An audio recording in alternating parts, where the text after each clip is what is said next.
It's so dumb. It's so dumb, it's brilliant. No! It's just dumb. I'm going to be repeating that multiple times throughout the stream, and I figure it is only appropriate. So let's also bring in Mr. Crimson Scorpio. Hey, thanks for having me. Yeah, glad to have you. Now we have Mr. Codex. Let me pull up Discord. He sent me a clip that he wanted to use. Let me pull that one up. Right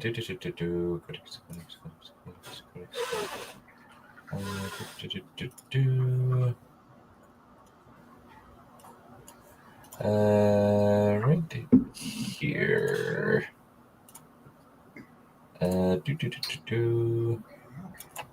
Your screen.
Hello. Yeah, that sums it up. Yeah. Hello.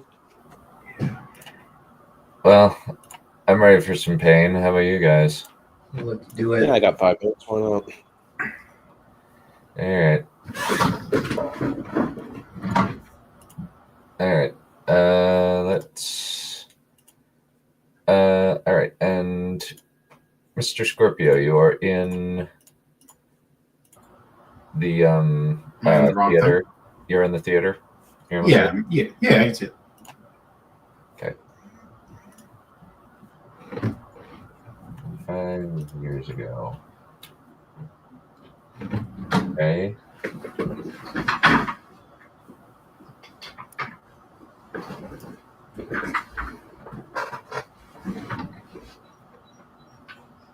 Wow. Okay. Okay. What is the point of this? What is the point of this? I have seen this episode already, but I'm not going to say it again.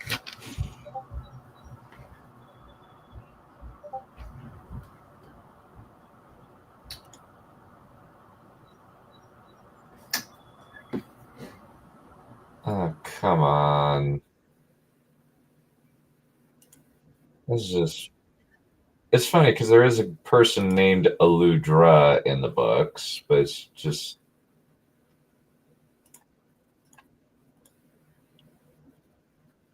Mr. Rogers? Evidently, yes.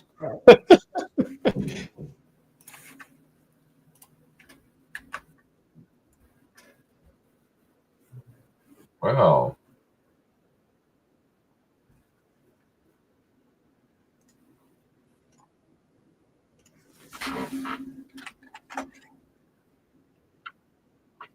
Okay, well, she killed him. Okay. I don't care. Why should I care?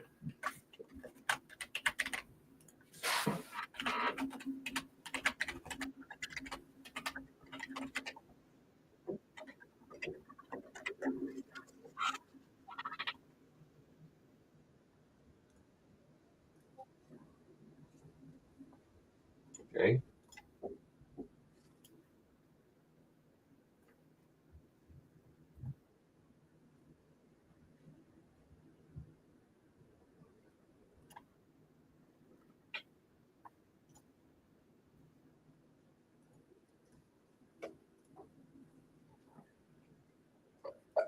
I legit don't care. Why are we wasting time with Leandrin's backstory that is completely fabricated for this piece of trash show.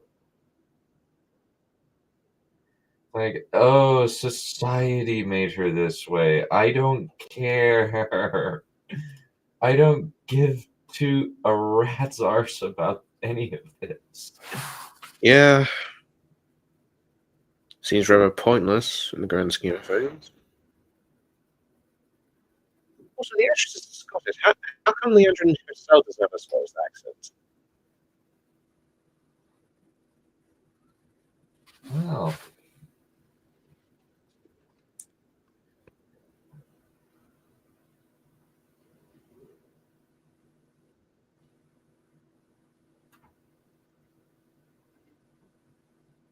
oh look. Oh look. It's the traveling salesman. Yeah. That's been pretending to be a showmale. Great.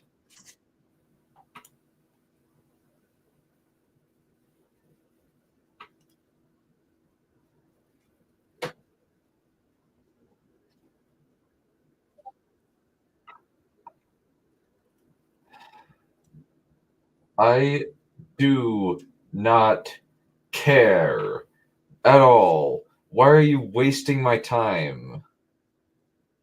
I guess I would be more interested if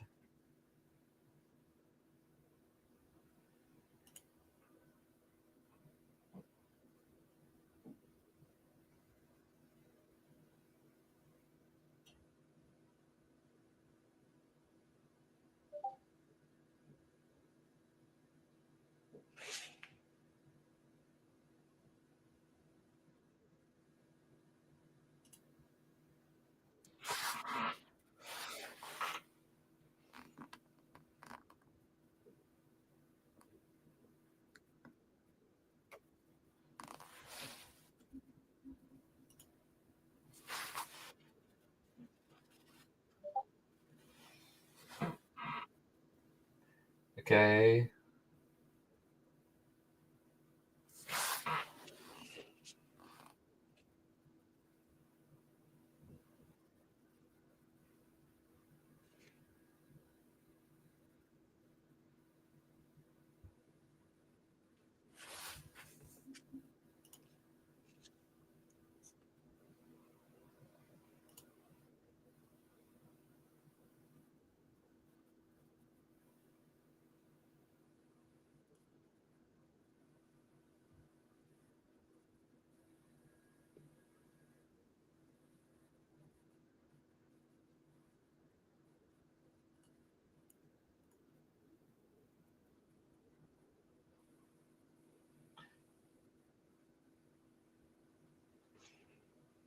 Okay.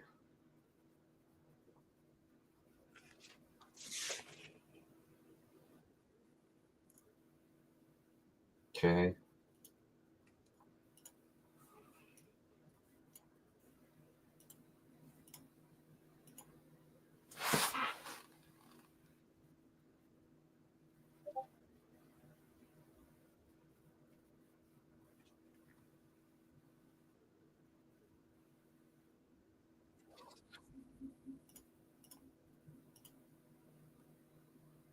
Hmm.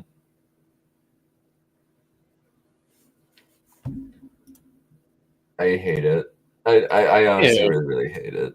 I mean, 0 to 1 is an improvement. Yeah, I'm still not a fan. I really Yeah. don't.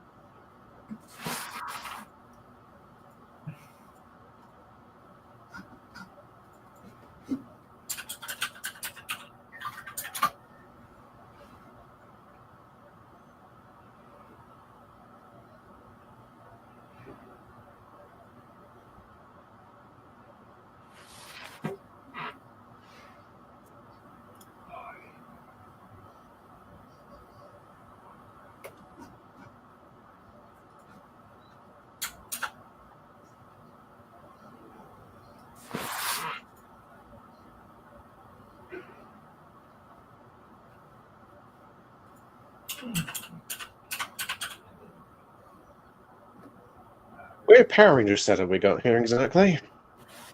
Yeah.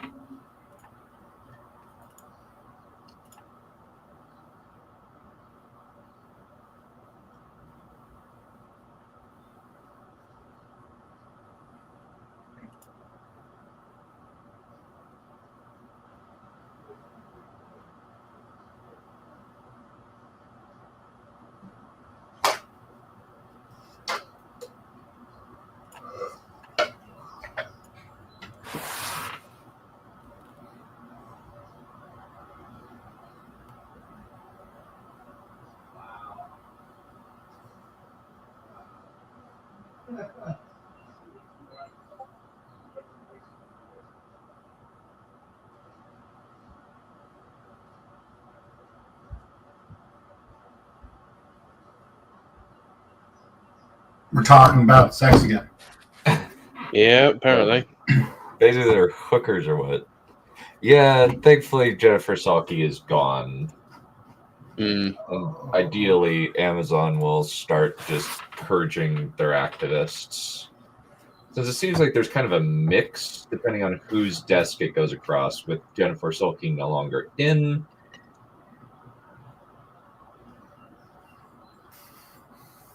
The likelihood of them just kind of putting out stuff that's more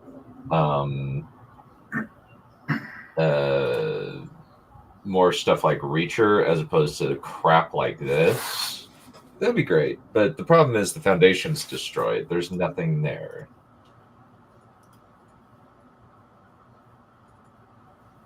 Yes, you are. When did he... Man, the captions guys doing work.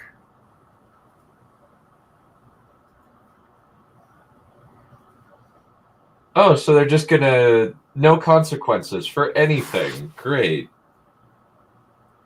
No, apparently not.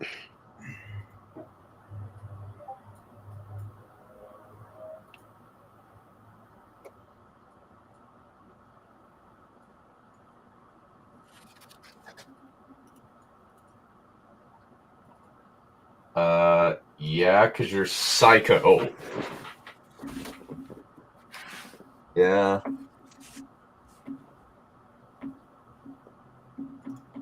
Yeah.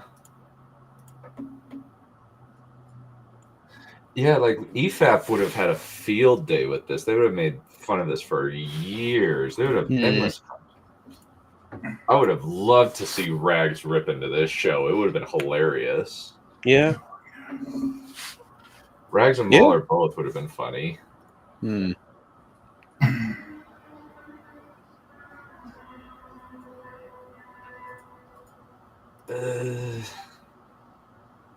You aren't trying to teach anything important so far because you're a terrible character and a really bad actress. What rock? There's no rock there.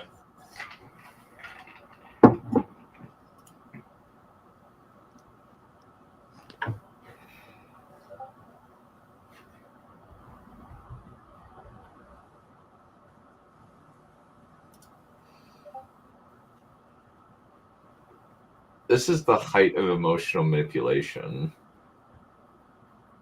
I've seen that way, yes.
Yeah.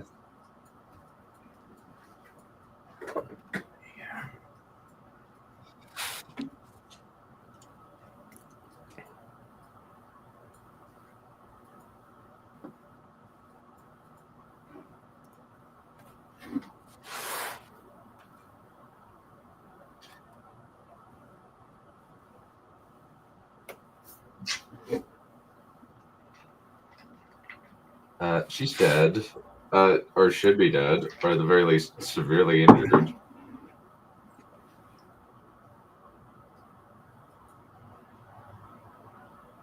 We're about to have a Deus Ex Machina, aren't we? Yep. Oh man, yeah. Trip gave it the 411 on a few of the bad things, like a lot of the major bad things.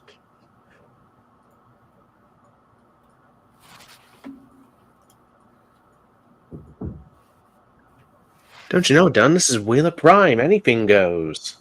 Even when it shouldn't. Yeah.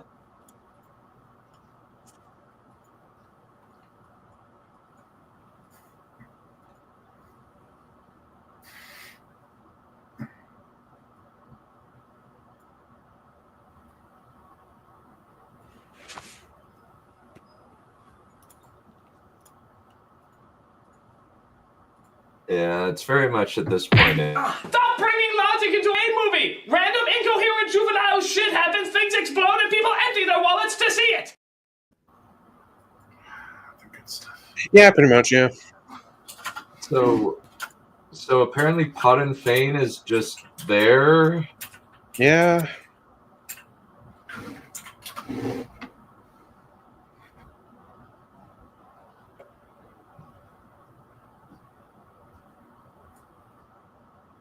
Okay.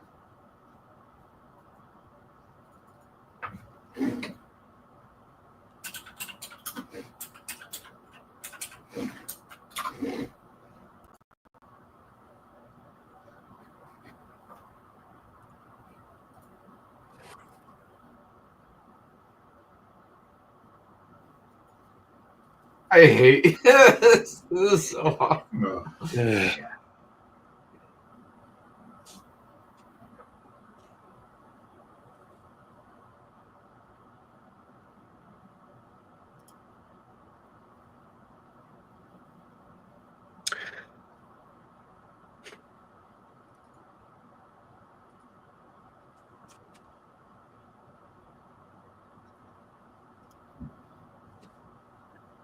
Yeah, guess who's singing that song? Oh, come the Yeah. fetch. How is he Aw. here? Yeah, just like in the show, it's just like, He's just here. yeah, like because in the show he just dies. Apparently not. Yeah.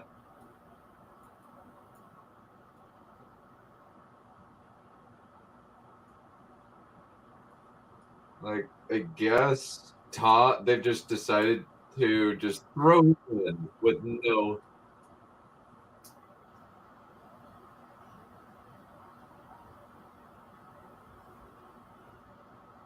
You told him to run, you jackass.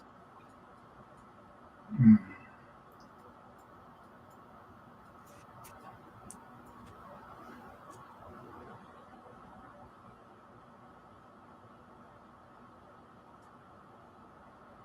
What?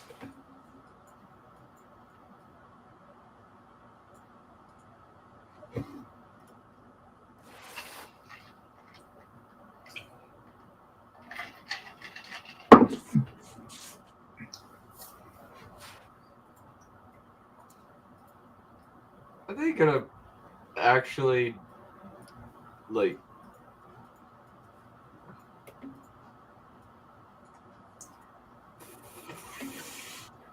I hate you. Yeah, because you're a dark friend. You're a dark friend. Unironically, you are a dark friend. Mm-hmm.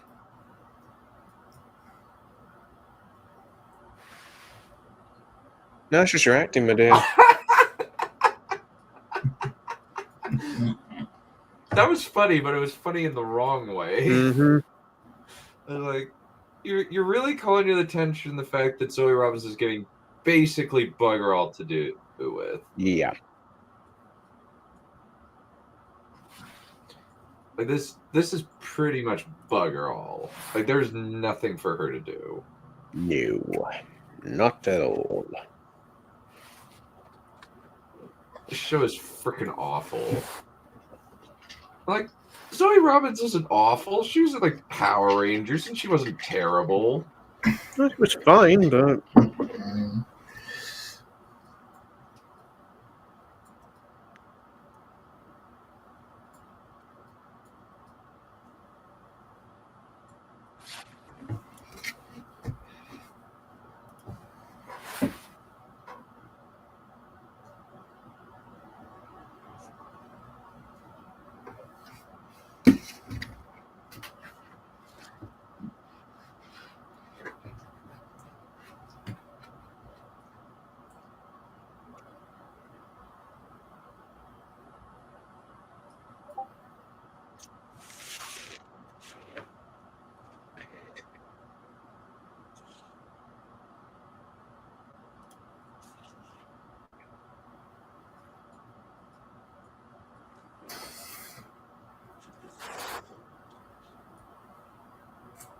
That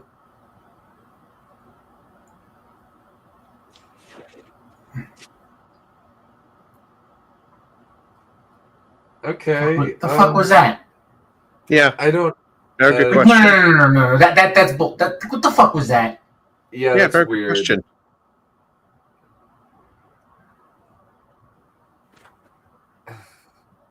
So Min sees visions of the future, and they kind of bullcrapped their way into that. And it's just super, super hyper convenient. Yeah, but what was the point of that? Just to demonstrate that? I guess, yeah. Even though it's been demonstrated a few times in the show, but super convenient that it happened to happen at that point. Mm-hmm. It just gets worse from now on, boys. Ugh. Yeah, I think like Kate Fleetwood isn't a bad actress. Like she plays Leandra Wallace. Just I hate it's just the writing around her is complete trash.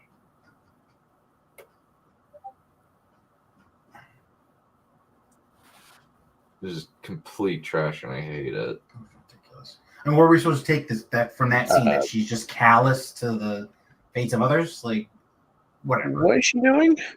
I have no idea. That's really weird. Cookie dough. So why? Ugh. So Oh God, she's losing her mind. Are they just demonstrating what they're doing with the script? I don't. Yeah, I guess.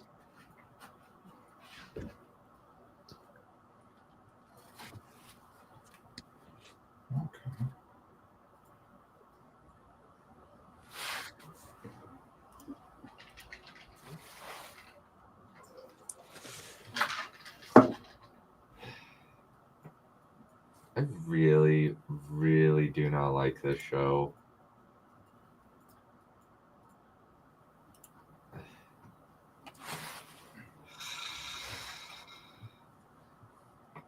I hate this show.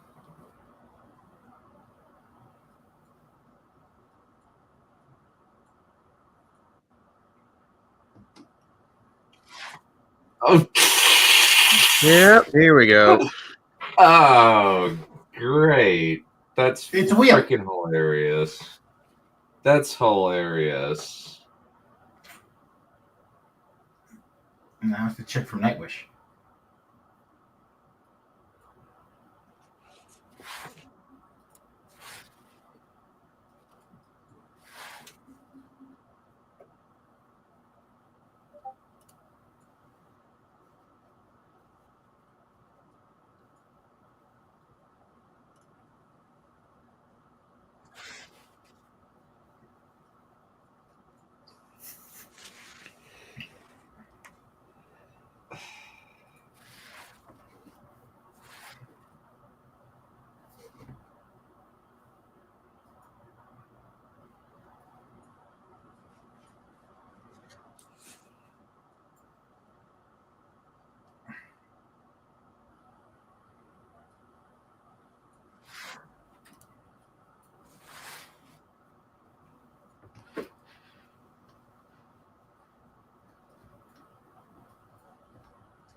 So is that okay? Okay, this is just me speculating here. Is it kind of like how Nightmare on Elm Street works? Like you're in your dream, but you have domain over your dream, so to speak. Yep. Okay. It's kind of like pitting your will against somebody else, fundamentally. Right. Okay.